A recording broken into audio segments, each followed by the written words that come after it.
And the final 25 minutes or so of the Sports Cubicle here on WCPT 820 AM, heartlandsignal.com, and on YouTube at the Sports Cubicle. I'm your host, Mike Mercado, with Devin Tingle, with Paul Shivari, the lovely Lady B behind the glass, and we appreciate each and every one of you making us a part of your Thanksgiving Day, but the fun does not end after Thanksgiving because there's Black Friday. That's right, tomorrow on Choose Views, Richard will be back in studio with guest Karen Byrne of the True Blue Politics Podcast. Wow, working on Black Friday is coming in. Yeah. Okay. UIC historian Kevin Schultz and Quinton Lucas, a mayor of Kansas City, Missouri, a mayor, will be working on Black Friday. Shout out to Choose Views, weekdays from 6 to 8 a.m. Central on WCPT 8 a.m. WCPT 820, the Heartland Signal website, tune in, YouTube, and Facebook. But that's not the only fun we're having tomorrow. On Driving It Home with Patty Vasquez, we'll be joined by political cartoonist Scott Stantis, and we are super hyped about that. That'll be a lot of fun for Patty. That's weekdays from 5 to 7 p.m. Driving It Home with Patty Vasquez here on WCPT 820 a.m. and Heartland Signal. Don't forget, on Saturday is the Democracy Stupid with Tori Ryder in for Edwin Eisendrath. They have a jam-packed show. And on Sunday, our friends over at Out Chicago will be on from 11 to 1 p.m. Central Time. That's Scott Duff and Ellen Miller on Out Chicago. And it is finally time, boys. The final 20 minutes. Let's talk a little Bears football. Let's talk a little bit of Black Friday. Let's talk a little bit of some fun, actually in the trenches of football. But before we get to all that, I wanted to kind of circle back for a second to something we mentioned with our guest, Jerry Riles. And it was a question that you brought up about the haters and, you know, not having Aaron Rodgers. Does that put an asterisk to the win? Well, yeah. I mean, I've been saying throughout the season to you guys off the air that I want to see the Bears play a real team before I can make a true assessment. I'm not saying that they're phony, but it's just more like, look, they got slaughtered by Detroit earlier in the year, and there might have been a couple of fluky wins or winnable games against opponents that they on paper should have beaten. I need to see them do something atypical. I need to see, the good teams find ways to win the games that even they weren't expected to win. I need to see that with this team. And I thought even without Aaron Rodgers, it was a good sign last week to see that the Bears had a little bit of adversity and were able to come back and win that game regardless of the status of Rodgers. And Mason Rudolph has been a starter before in this league. He seemed all right. So I mean, it's not like you're playing like DuQuoin's grammar school. This is like real NFL teams that you're beating on a week-to-week basis. And so that was a step in the right direction for me to silence the haters, but I still think that I need to see more before I start assessing this team as a playoff team. And I know that right now where it stands, like they're easily going to be 4th, 5, 6, 7, somewhere in there, maybe 5, 6, 7. They could win the division. They could be a wild card team. They seem like they're good enough in the NFC to be a playoff team, but they have to have a strong finish here. Otherwise, they could be on the outside looking in. We've seen a 10-win Bears team miss the playoffs before. It's not out of recent history. But why don't we set the stage? Bears versus Eagles, 2 p.m. Central kickoff on Black Friday. The over-under is 44.5. The money line is plus 260 for the Bears, minus 325 for the Eagles.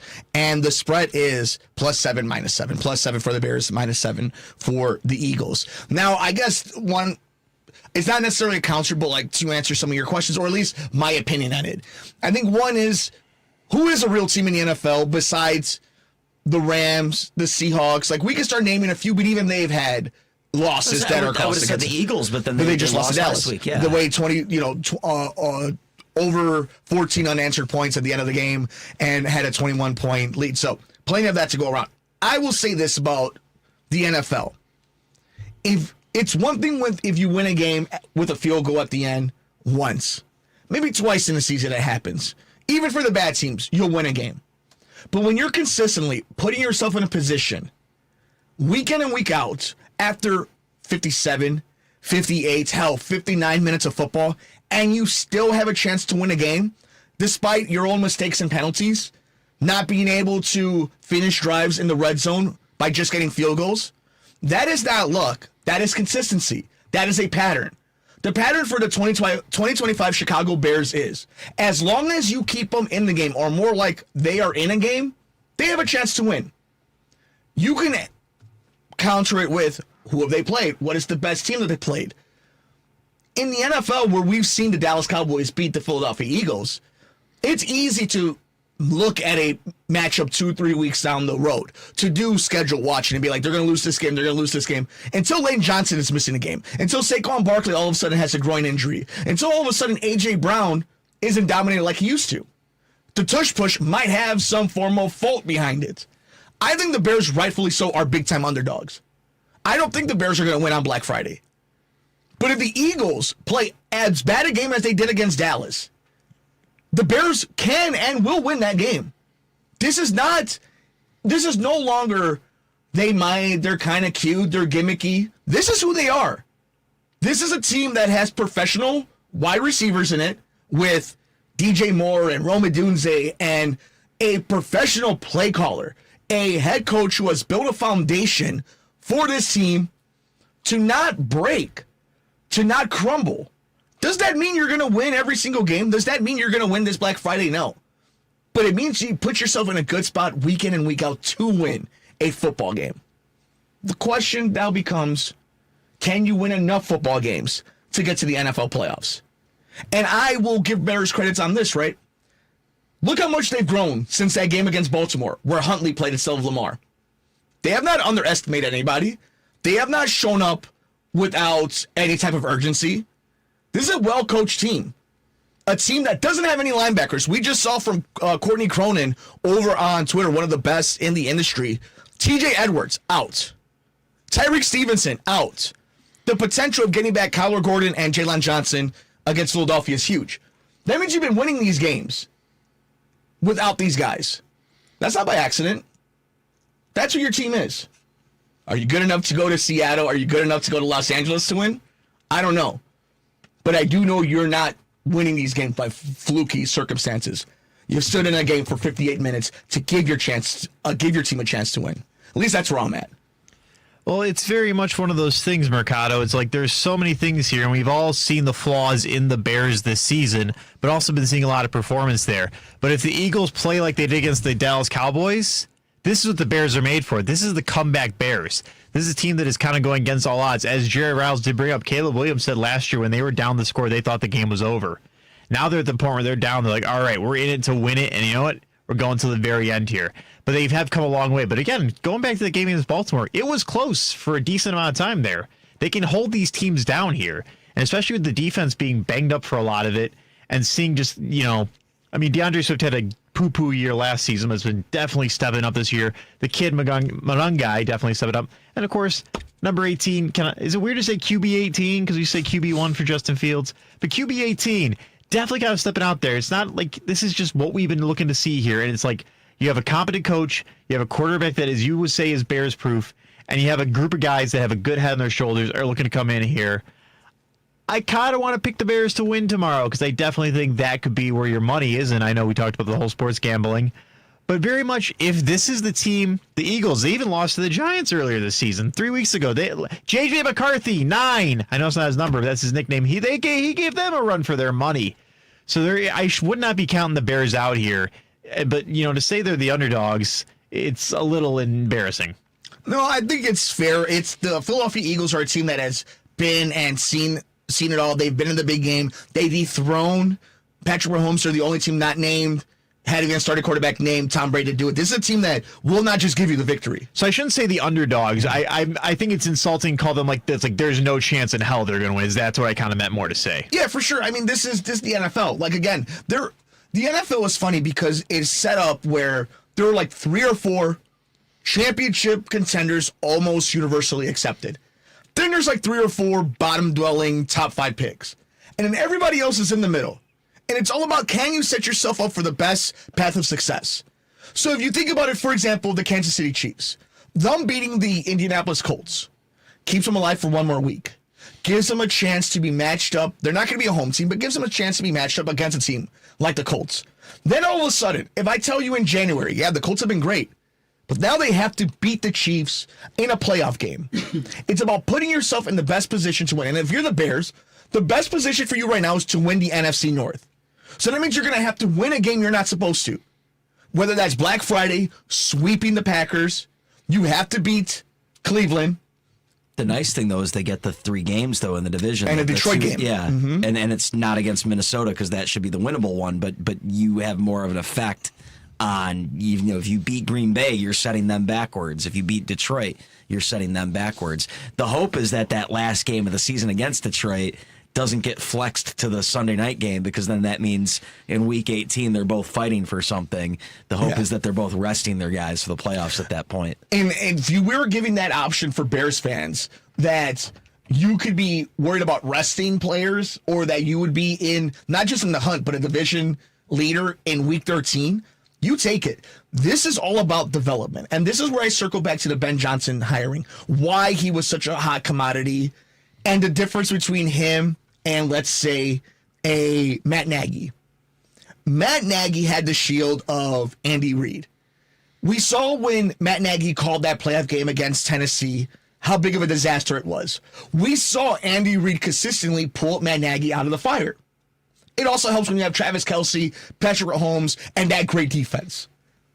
Ben Johnson established a foundation that the Detroit Lions are still running right now, that they're still focused on, that they're still favorites, Super Bowl favorites, still where they're at in the standings, are still betting odd favorites to win the NFC North. Rehabilitated Jared Goff comes to Chicago, and week in and week out, we have seen the Bears mature. It's one thing when you make mistakes over and over again, and we can kind of see like, oh, they won this game by accident, or they still won this game even though they keep doing the same stupid thing. This Bears team is being coached properly on the defensive side by Dennis Allen and by Ben Johnson. They have bought in, for however many years they may have the buy-in, they have bought into this coaching staff.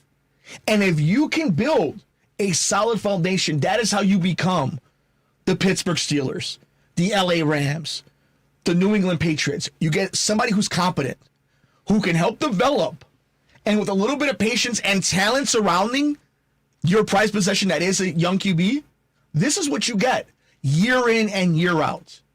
And we know it's going to be an uphill battle year in, year out, because you're dealing with the Vikings, the Packers, and the Lions, who are now all competent teams. The Minnesota Vikings might have done you a favor, even though you lost to them, might have done you a favor by drafting J.J. McCarthy. But Black Friday, to Paul's point, is a showcase for the Bears. Because it doesn't get easy come January. You won't be playing the Browns. You won't be playing the Steelers or the Bengals or the Giants, or you'll be playing the Eagles, the Packers, the Lions, the Seahawks, the 49ers. So yeah, this could be a litmus test, but I don't think this is if they get blown out, I wouldn't be surprised, but I also won't rake them across the coals. And if they win, I'm not going to be over the moon celebrating. They have to handle business. Can they find 2 more wins?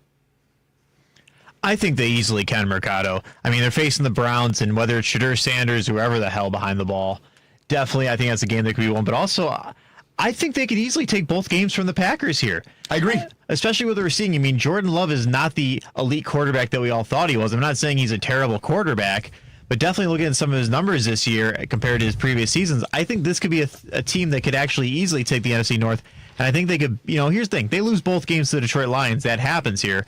But if the Detroit Lions continue to have these little blips that they keep having, losing to some of the better teams here, you have a very open shot there. And even if not, the wild card, Paul Acia's now, it's like, 3 or 4 teams making it on wild card alone because of how just insane they've let it kind of get there. So 3 teams. So essentially 7 out of 15 NFC teams will be. Exactly. So all you got to do is like half as good. Exactly. We saw the Bears luck into the playoffs at 8-8 one year, and I will still die on that hill that no, Matt Nagy was not a good coach. He was a lucky one. Let's get it bleeping right here. But I definitely think that this Bears team has the chance to win this. And, yes, I think in January, when it's time to shove, we're going to see really if they can handle it or if they crack under the pressure here. But I think they can easily take those 2 games from the Packers, no doubt. It's going to be an uphill battle for the Bears regardless, because there's this uncharted water. Even if we think highly of Ben Johnson, of Caleb Williams this season, what they've done, when we start getting to this point of the season, they are going to learn on the fly. They're going to be feet to the fire, and we're going to see how they respond. I think as Bears fans, it's exciting. there should be some cautious optimism. But that's the point of being a Bears fan right now, is you get to enjoy the rise. Maybe this is the Bears team in the next 5 years that somehow wins a Super Bowl. Enjoy the ride now. As Sox and Cub fans here, we've seen the best part of the experience is the ride to the experience. So enjoy it now. Enjoy Black Fridays meaning something. And enjoy being the toast of the town. Enjoy being the talk of every top of the hour of the sports debate shows. But I think it's time to go around the cubicle and make a prediction. So I'll start with you, Devin. How does Black Friday Bears-Eagles play out? How does Bears-Eagles Black Friday play out? I definitely think it's going to be a close one. I definitely think that it's going to be close up until halftime. I think the Eagles are going to definitely have the lead going into the fourth quarter. And I think the Bears are going to find a way to come back. I'm going to go and say this game's probably going to be, I'll be generous. I'll say 27-21 Bears. Paulie?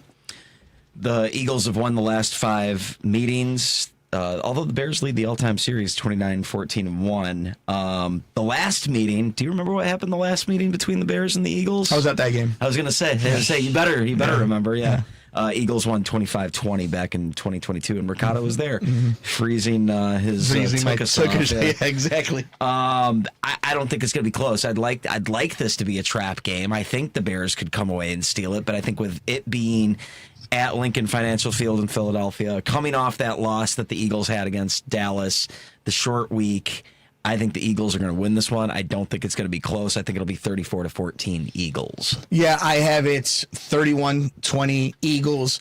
I think if they had beaten the Cowboys, if they had kind of steadied as it was and things had kept normal, I think the Bears might have won it.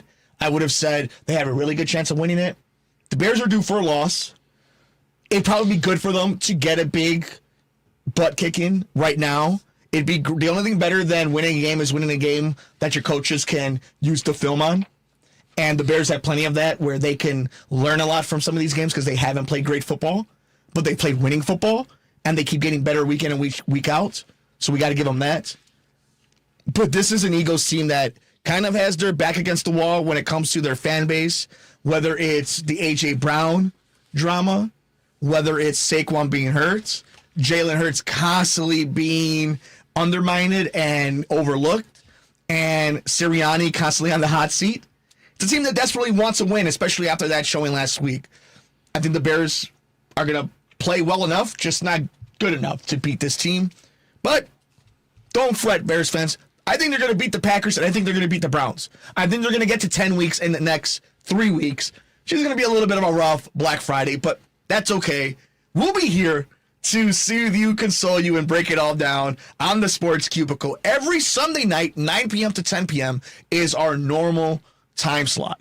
There we'll also be able to talk about your Chicago Bulls currently at 9-8, 9th in the standings, which means, the playing Bulls are right where they belong.